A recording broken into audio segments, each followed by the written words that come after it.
Hello, I'm Kirsty Young, and this is a podcast from the Desert Island Discs archive. For rights reasons, we've had to shorten the music. The programme was originally broadcast in 1999, and the presenter was Sue Lawley.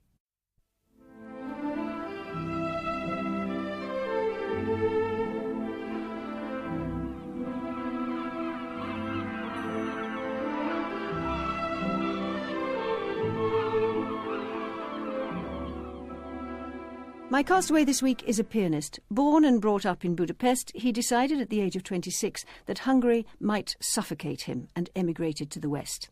He's won many prizes, made many recordings and been acclaimed as one of the world's foremost interpreters of Mozart and Schubert. But celebrity and glamour hold little interest for him. It's the music he loves, and he approaches it in a spiritual manner. Great music, he believes, is sublime, beyond everyday materialism. When it's going properly, he says, the whole body is playing, and my fingers are directed by higher forces. He is András Schiff.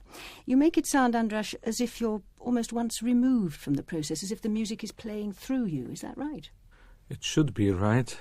We are all aiming at that. We don't always succeed. I mean, we are human beings, and this is something that you might call inspiration. But you cannot just wait for inspiration. It takes a lot of work and a lot of discipline and sacrifices. So obviously it's not entirely a mystical business then, which is what that suggests when you say, you know, that you're directed by higher forces. An awful lot of work goes into it in the first place. A lot of people only see the glamorous side of being a musician, and it's not all that glamorous. Music is not a job. It's not even a profession. It's a total dedication, and I consider it a great privilege. If I was born 100 times again, I wouldn't really want to do anything else. Except within music, I would really love to be a great composer, because I consider composition the highest art of music making. Unfortunately, I have absolutely no talent for it. So you settle for being an interpreter of the great composers? That's the second best thing. How much do you need to know and to care about the man as well as his music before you can play it well, in your view? In my opinion, as much as you can. You have to get under his skin.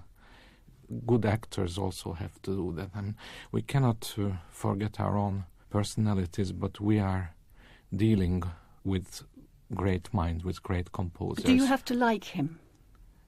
Yes, I do. I have to not just like him, but to passionately love him, adore him.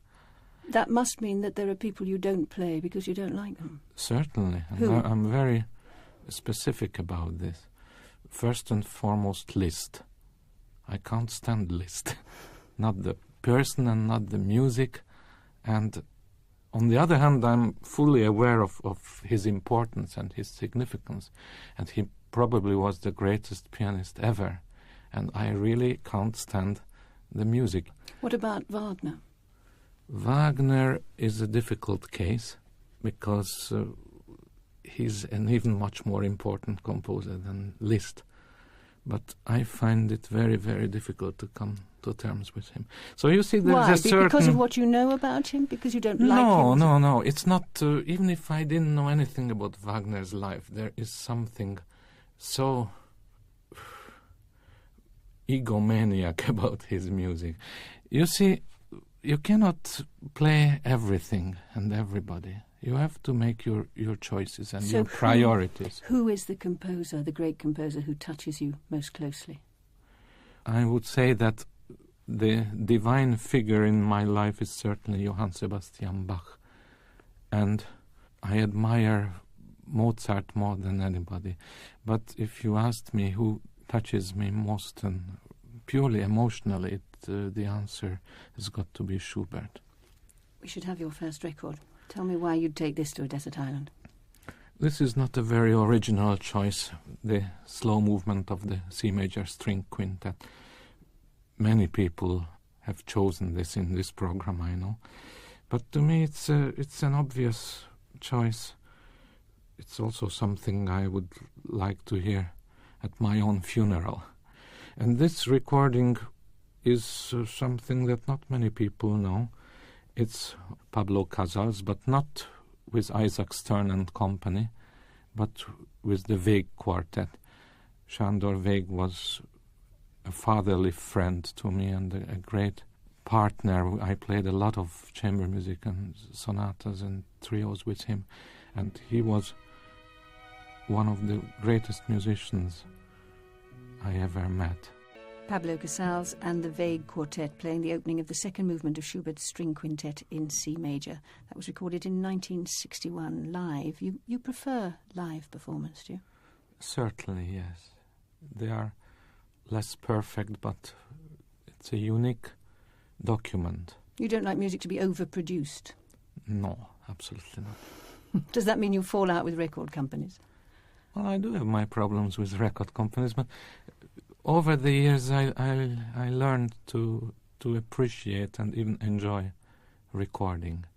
There's something deep and intense concentration that you can achieve there, and an absolute silence, because with live performances sometimes you have a very distracting audience. You were apparently put to the piano as a small child because you were a wild child. How wild were you? Very wild. I was an only child, and I was not put onto the piano, but simply there was a piano at home because my mother played the piano and she was trained as a pianist. She didn't become a pianist because the war interrupted that, and as Hungarian Jews they were all taken away to concentration camps.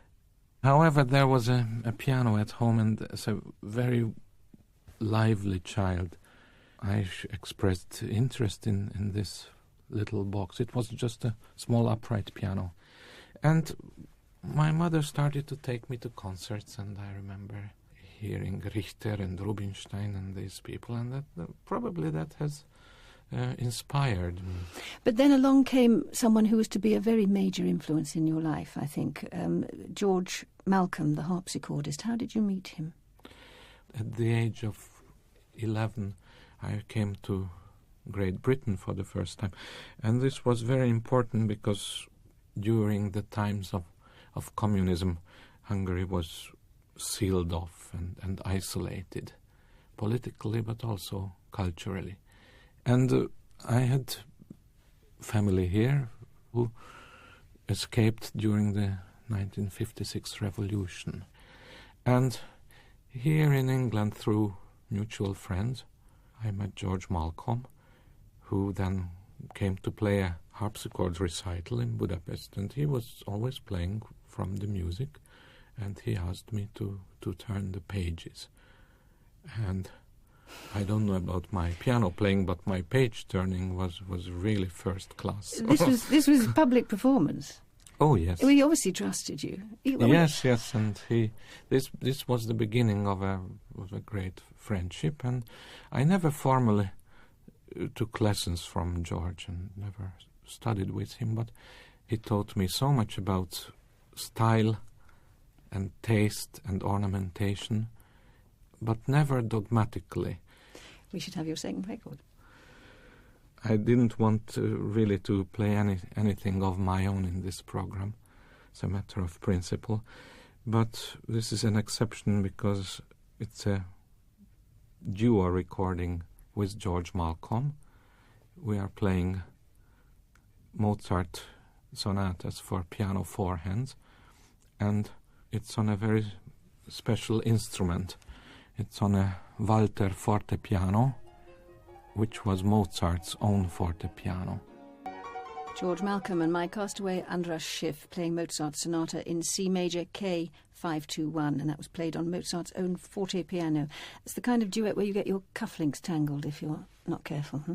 Yes, you have to get out of the way some of the time. Schubert, of course, wrote some lovely piano duets, and I think you believe it was out of an amorous motive, don't you? Yes, certainly. He was teaching the Countess Caroline von Esterházy at the castle of Gelise, and he fell in love with her, and I feel there is no other explanation for the wonderful quality and quantity of piano duets that Schubert wrote. So many people claim that Schubert was homosexual, and to me this is questionable and irrelevant. Because you feel, in any case, that he wanted to sit close to the beautiful young countess? I think so, yes, because... and cross hands with her. being from a different social class, there was no other way of proximity. Mm. You said that you learned very early on that as a Jew, despite the fact that Hungary was your country and you love its music and its poetry and you understand its jokes, that somehow you can't call it your own, that's always been plain to you. Why do you say that? How are you made to feel that? To me, this is very clear. Look, I am a Jew born in Hungary. I can't help that. And the fact that I was born in Hungary is an accident. And even the fact that I was born is an accident too, because the Hungarians did everything to kill my parents. How did they survive? Well, they survived by a miracle. I mean, I find that, I'm sorry to have to say this, but one talks so much about the Holocaust and blaming the Germans, but I don't think the Germans could have done this alone. It was done with the help of the local population. But do you feel that antipathy still then when you play? Yes, I do. And, when you ask me where I feel at home, almost anywhere in Europe. But not Hungary? No. How did you get out? You virtually defected, didn't you? Yes, I virtually defected. I mean, those days this was in 1979. Things were getting much better, but they were still not liberal and not free. So one day you just didn't go back after a concert? Yes, I had a memory slip. I forgot to go back. How long had that been in the planning? Oh, I had to plan that carefully and very secretly, because I couldn't share this, not even with my mother. My mother is a wonderful person, but she never really understood this. Maybe now she does. Record number 3. Béla Bartók is one of my idols. A wonderful musician and composer, but also as a human being, somebody absolutely spotless, with a great integrity.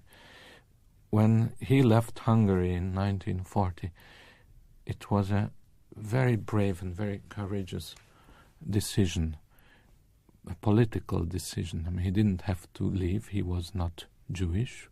He was not a communist. He could have stayed like most of his colleagues did, but he felt that this was just intolerable and he couldn't face such injustice. And he left and went to the United States of America, which was a real cultural wasteland at that time. And he wrote very little music then, some wonderful pieces, the Concerto for Orchestra, the Third Piano Concerto. But he really started to die in America, and in 1945 he died in leukemia. Béla Bartók playing Diary of a Fly, part of his Microcosmos. What was the first piece of music you ever played in public? Do you remember? Well, certainly with orchestra I played the D major rondo of Mozart. That's what I remember. And then you competed in the Leeds piano competition as a young man. I think you'd have been about 22 at the time, and you played Bach against everybody's better judgment. And they were right, weren't they? Bach doesn't win competitions. What's wrong with Bach? He doesn't win competitions, apparently. Or does this say more about the judges? Good for Bach if he doesn't win competition. No, yes, I went into this competition because there was no other way of being heard and being recognized. And I thoroughly hated every minute of it, and I still think very negatively about competitions. I would be very happy to see them disappear from the face of the earth. Why don't you approve of them? They are wrong. They are promoting something that cannot be compared. Art and music is very much a matter of taste. But it's good for promoting classical music. But you don't like the idea. Well, perhaps if the Leeds piano competition is on the television, people watch it. People then hear bits of music they haven't heard before, and maybe they go out and buy it. But somehow you don't seem to like that popularization. I have a problem with this whole question of popularizing and the political arguments of pop culture and things for the masses. I am very much against that, and I might be called an elitist, which is a dirty word, but I'm proud to be an elitist because I fight for quality. What's wrong with the quality of, say, the three tenors, or Nigel Kennedy playing Bruch or Vivaldi? Well, if I may say so, I don't think it's good music making. Why not? Well, the three tenors, if you see Pavarotti singing Ave Maria of Schubert, I think it's a disgrace because he sings it so badly. But are you suggesting he can sing it well, but he just sort of knocks it off? These are.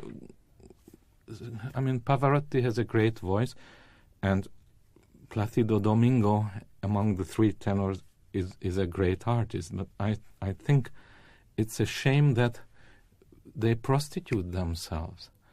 The same about Nigel Kennedy, I think. But that, again, as you say, is a subjective judgment. If a lot of people who wouldn't otherwise appreciate the Bruch or the Beethoven violin concerti are drawn into classical music because they've heard Nigel Kennedy play them, then isn't that a good thing? I think it's very dangerous what's happening in the world today, that the standard is lowered. And I think it's insulting not just to us, musicians, but also to the public. We should trust the intelligence and the sensitivity of the public and give them really the very best. Record number 4. Johann Sebastian Bach is the most important composer to me. I start every day by playing Bach. It's a cleansing procedure. It's like taking a bath or a shower. And Edwin Fischer is one of my very favorite pianists. And this is some of the most beautiful piano playing I know. And it also proves to me that Bach can be or should be played on the modern piano and not just on the harpsichord and the clavichord. Edwin Fischer with his chamber orchestra playing part of the second movement of Bach's Piano Concerto No. 5 in F minor, and that was recorded in 1938. Bach, you say, can be played on a modern piano, András Schiff, but ideally you like to play Mozart not on a modern Steinway grand. You like to play him on something more Austrian. Ideally I would play Mozart on my own Bösendorfer piano, because it has the advantages of the modern piano, but it has a more singing sound. And Mozart's music is very vocal. He is a par excellence opera composer. All his melodies and themes are derived from operas and their characters. So I find that the Steinway is an excellent piano, but it's a more objective instrument. It's a more Germanic piano. So that if you play it on a Steinway, are you in a sense holding back? If you're trying to pull back because the instrument has got too much volume for you? Yes, the volume has to be controlled, because after having had these experiences of playing on Mozart's own piano, I know exactly the volume of that. And Mozart was very pragmatic. He wrote exactly for the possibilities of that instrument. And there you can really go to the limits. You don't have to hold anything back. And this was a very valuable experience to me, emotionally. And being in his house too must have been quite an experience. Oh, that was spooky. It was wonderful. But it's beautiful to play in that house, in that room. We just had to be very careful with the recording because there were small children in the apartment above who were very noisy, so we had to buy them cinema tickets to go out during our recording. You're obviously, and quite understandably and rightly, very purist about your music, so much so that when you left Hungary at first, you went to live eventually in New York, and you began to find it, I think, quite difficult to play the great European composers when you were there, didn't you? It just wasn't the right place for you. America is not my world. I couldn't take this nervous tension and the very rapid tempo of life in New York. And the music didn't fit? The music somehow doesn't fit, and I always had to think of Bartók and his destiny. That somebody with very strong European roots is somehow completely lost there. And to me, music and language and culture and even the countryside, when you look out of the window, it has to be connected. Number 5. Mozart again, and Così fan tutte, probably my favorite opera. And this is not a secret anymore, but in a few years' time I'm planning to conduct Così fan tutte. I'm not going to abandon the piano, but this is something that had been offered to me, and I've always wanted to do Mozart operas. Louisa Helletsgruber as Dorabella, John Brownlee as Don Alfonso, and Ines Suez as Fiordiligi singing Soave sia il vento from Mozart's Così fan tutte, with the Glyndebourne Festival Chorus and Orchestra conducted by Fritz Busch in 1935. András Schiff, you hate flying into a concert venue in the morning, playing the piece and saying goodbye and popping off again back to where you came from. I thought that's what professional soloists did. I thought that was what was required of you. What's wrong with it? Oh, it's completely wrong. I would never do that. I really take a lot of time. When I go to America, I wait at least 4 or 5 days before playing the first concert. Not least because you like to get into the hall and practice. Oh, also that, but it's also the time change, the jet lag. And, we think that traveling is very easy today, but it isn't. And the more I travel, the less I like it. But how difficult is it to get into the hall and get your 3 or 4 hours of silent practice, which is what you like to do? It's very difficult, but you have to insist. This is something that you cannot learn at school. You can learn playing the instrument, you can even learn the pieces of music, but how to play on stage and how to play in different concert halls and to deal with the problems of acoustics, this takes an enormous amount of knowledge and experience. And even in a hall that I know very well, like the Wigmore Hall in London, I would always go in the morning and play at least 3 hours. Even though you know it well? I know it very well, but 2 or 3 nights before, I might have played in a hall with 2,000 seats. And it's totally different acoustics and dimensions, and you have to change certain things.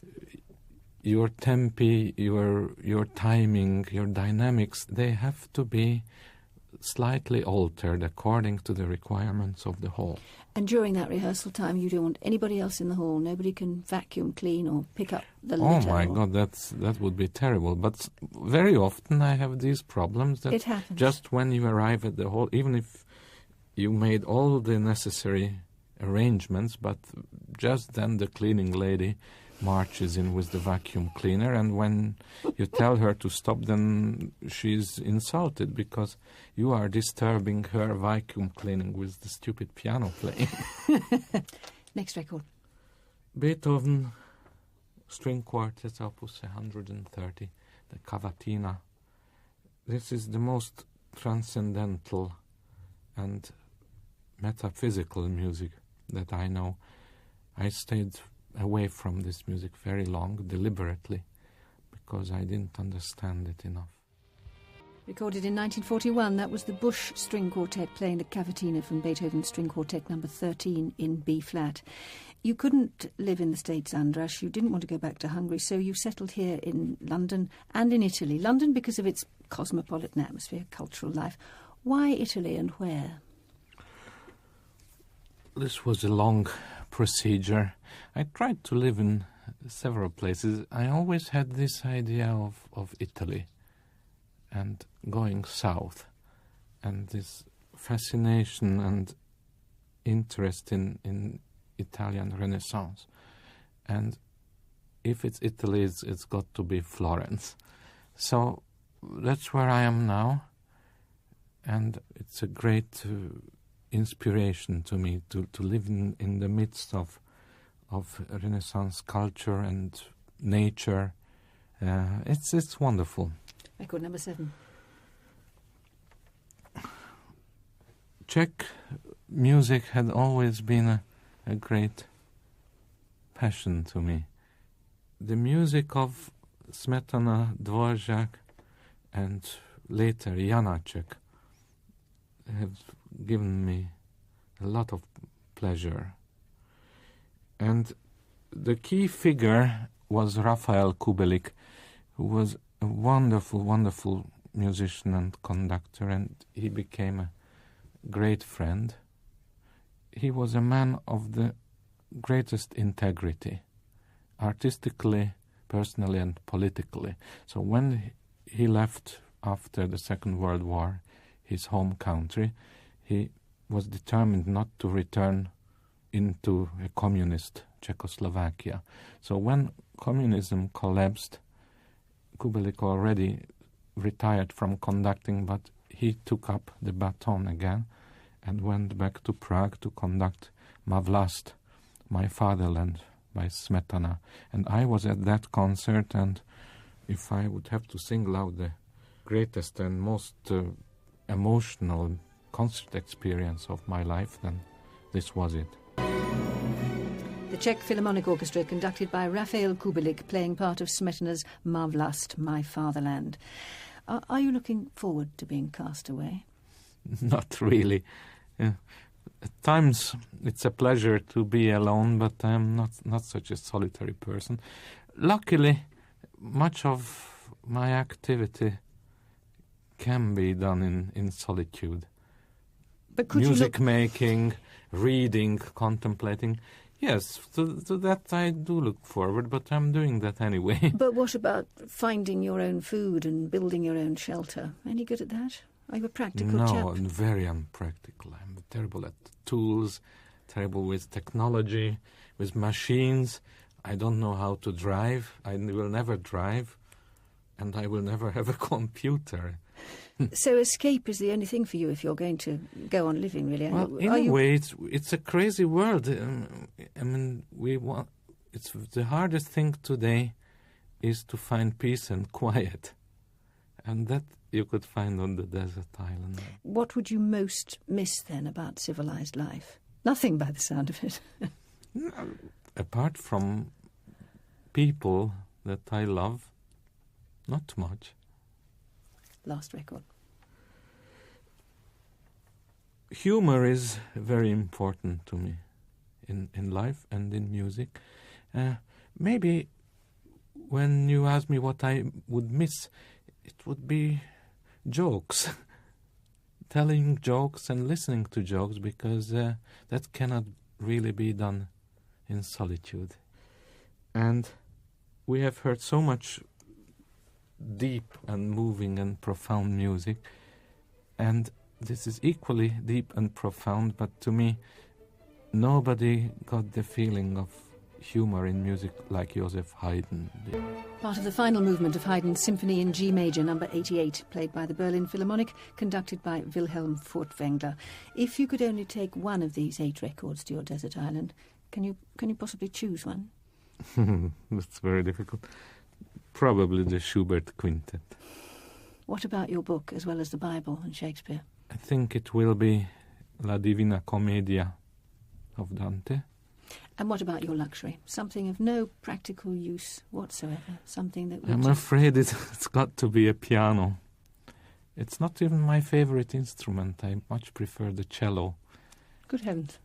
But what about the repertoire? So I could play all the piano repertoire and all the other things on the piano. András Schiff, thank you very much indeed for letting us hear your Desert Island Discs. Thank you.